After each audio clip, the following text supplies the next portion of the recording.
If you see these things when you pull up to a house, run.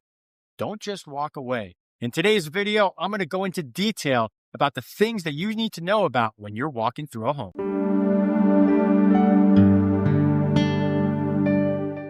If you spot even a few of the things I'm going to walk you through today, it's probably a bad house. And yes, you can usually identify a bad house in just about 60 seconds. So before we jump in, if you're new here, I'm Scott Himelstein with the Scott Himelstein Group.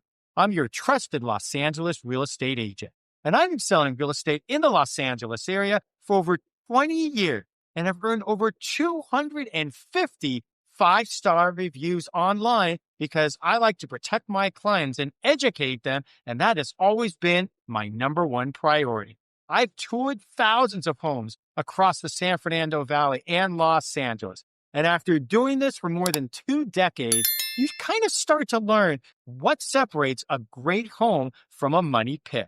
So when I tell you these red flags matter, it's coming from true real-world experience. So today, I'm giving you the exact checklist I use when previewing homes with buyers all over Los Angeles. And this is a system that I rely on to help people avoid properties that look good at first glance, but really hide expensive problems. And if you're thinking about buying a home in Los Angeles, whether it be Porter Ranch, Granada Hills, Northridge, Echo Park, Pasadena, anywhere in the Valley or the greater Los Angeles area, and you want to avoid the same mistakes I've seen so many buyers make, stick around. I'm going to walk you through what to look for the moment you pull up to the house. All right, let's dive in and let's visualize this. We pull up to the home, and before we even get out of the car, I'm looking at the neighborhood. The block matters, the street matters, the parking matters. I look at the driveway. Can it fit multiple cars? If you like hosting family get-togethers, birthdays, barbecues, or holiday dinners, guess what? A cramped driveway becomes a real big issue really fast. And in certain LA neighborhoods, parking is a huge part of your lifestyle. When buyers tell me they want to entertain, I'm always checking that first. All right, next, I'm looking at what the home backs up to. Is it on a busy street, on a major street? Is it right next to the freeway? Does it back up to a commercial building or center or some type of shopping place, right? These are things that dramatically affect noise levels and the value of the home, as well as day-to-day comfort and future resale value. Even if the home looks incredible inside, if the location has these challenges, you're going to feel it later. Many buyers overlook this part in the excitement of a showing, but I never do. So I also take a good look at the neighbors. Are their yards maintained? Right? That's a big one. Are there abandoned cars, peeling paint, or a collection of junk outside? Because let's be honest here. You're not just buying the house, you're buying the block. And a great neighbor can make your life so much easier. On the flip side, a messy neighbor can make it harder. I've had clients fall in love with a home, walk outside, and change their mind instantly because of what was next door. So keep that in mind. All right, so as I walk toward the house, I always look at the roof. Are there missing shingles? Is it sagging, buckling, or even just moss? These are all red flags.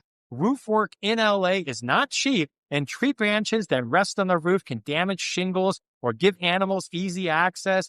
I also like to check how close the trees are to the house, because removing trees or removing mature trees or trimming those branches in Los Angeles is extremely expensive.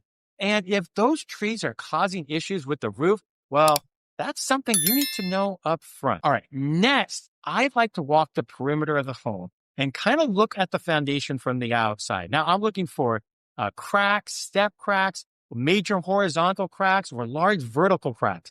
People see cracks and immediately panic, but small hairline cracks from settling are quite normal. Cracks bigger than 1/8 of an inch, well, that might be a different story, and those can indicate real foundation movement. So even if the cracks were patched, and a lot of times that's something that settlers do, I want to know why. What happened there? Was it fixed correctly, or was it just covered up to make the home look beautiful and better for showing? So something to think about, right?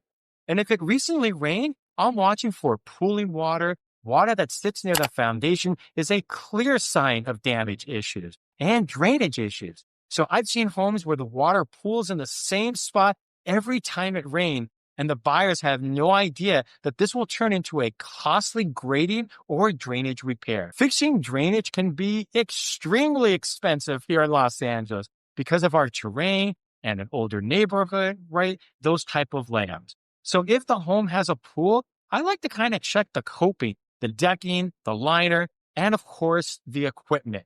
Old pumps, rusted filters, or cracked decking, right, usually mean you're going to have to spend some money pretty soon.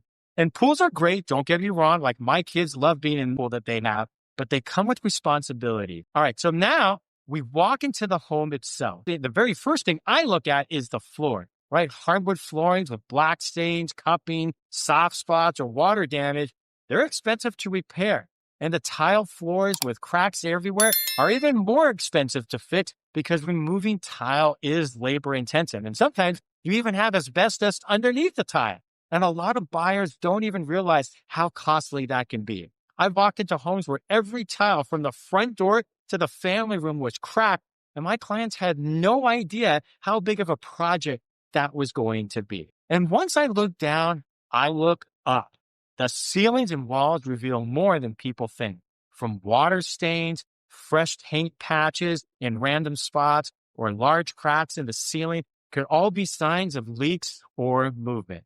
And I'm not talking about the tiny hairline cracks. Those are absolutely normal. I'm talking about bigger separations or cracks that show shifting or past damage. And sellers sometimes do patch jobs thinking buyers won't notice. But trust me, I notice. It's one of the things I always look for. Next, I check the windows. Are they single pane or double pane? Single pane windows, they're common in older LA homes, but they're terrible for energy efficiency as well as noise. And they're also expensive to replace if you've ever looked into replacing your windows. If the windows are sticky, warped, or cracked, that's another sign they're at the end of their lifespan. And in LA, where summers get hot, having bad windows can really hurt your utility bill. And if the home has a fireplace, this is another one, I like to kind of check what type it is. Gas fireplaces are usually easier to deal with.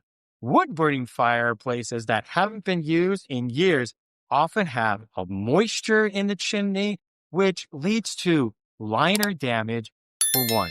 Chimney repairs are not cheap, and many homes in LA have original chimneys that have not been maintained in the proper way for decades. All right, so then I go straight to the electrical panel. What's the amperage? Does it look original? Is it overloaded? Are there missing breakers? Are there double taps or exposed wires? I've seen homes where the electrical panel looked like a science project gone wrong. So this is one of the biggest red flags because electrical issues are both expensive and dangerous. Definitely a safety hazard. The furnace and the AC system and the water heater. If the furnace has rusted panels, corroded pipes, or hasn't been maintained, that's something to pay attention to, really.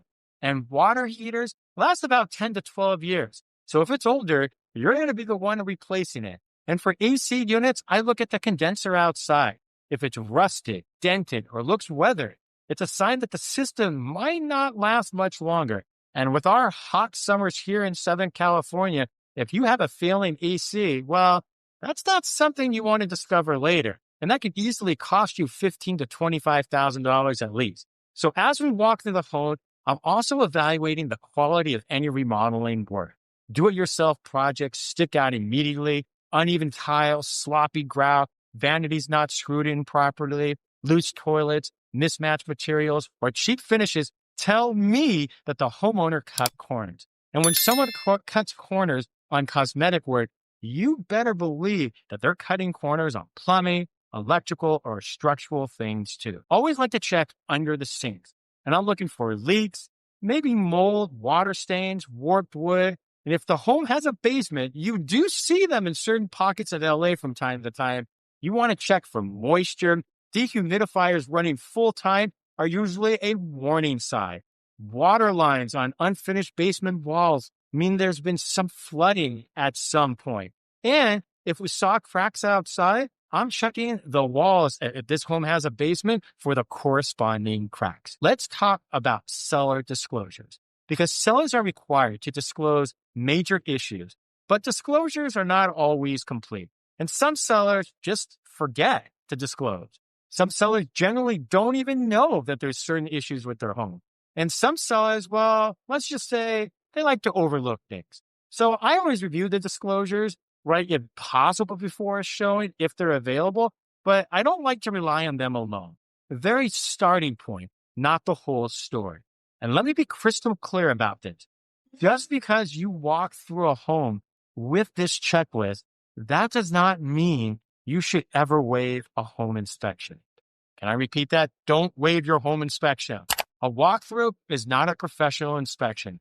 You always want a licensed home inspector to go through the property thoroughly, especially in Los Angeles, where older homes can hide major problems behind the walls. Think about it. And if you've identified a few or more of the issues we just covered, well, it's probably a bad house.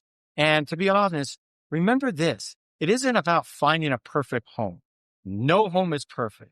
It's about avoiding the wrong home, the one that drains your bank account and your sanity.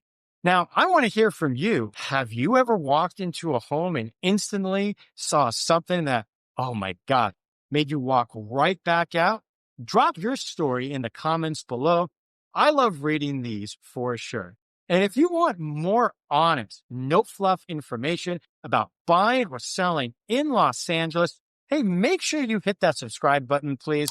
I post weekly videos breaking down the LA housing market, home inspections, upgrades, resale, tips, and everything buyers and sellers like yourself need to know. Thanks so much for watching. I'm Scott Himelstein with the Scott Himelstein Group, and I'll see you on the next video.